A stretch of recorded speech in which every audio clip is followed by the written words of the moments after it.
नमस्कार. माझ्या चॅनलमध्ये माझ्या सगळ्या ताईंचं स्वागत आहे. तर मी आज मुळ्याची शेंग बनवणार आहे. तेल टाकून घेऊया आपण.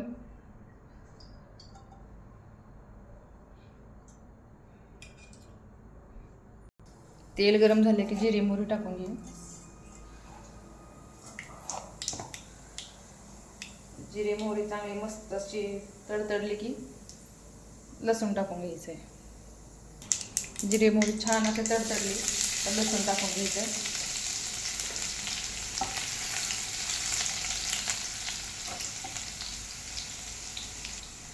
लसूण टाकून झालं की थोडंसं हिंग पावडर घालायची.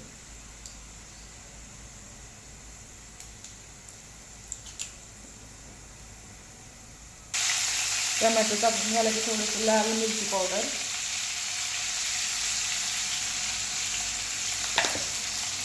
थोडासा काळा मसाला, हळद पावडर. हे मसाले सगळे घालून झाले की आता मुळ्याची शेंग घालून घ्यायची आपल्याला.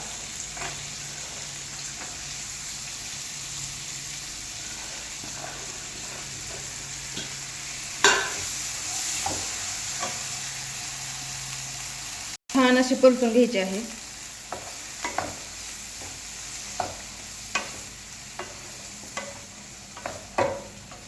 फक्त ही तेलामध्येच वापरून घ्यायचे मुळे शेंग, पाणी अजिबात घालायचं नाही. चवीनुसार मीठ,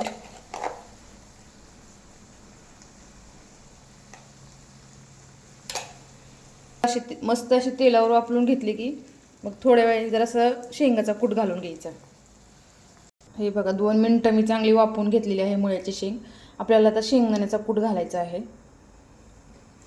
बघू शकता तुम्ही शेंग कशी मस्त अशी आपली वापलेली आहे.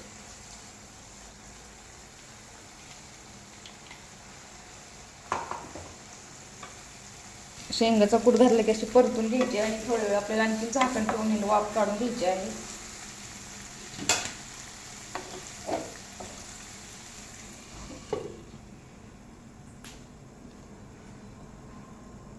माझ्या सगळ्या ताईंना माझ्या रेसिपी कशा वाटतात?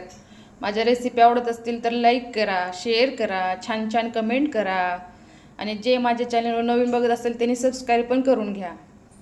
धन्यवाद. आजच्यासाठी एवढंच होतं. आपली मुळ्याची शेंग तयार आहे खाण्यासाठी.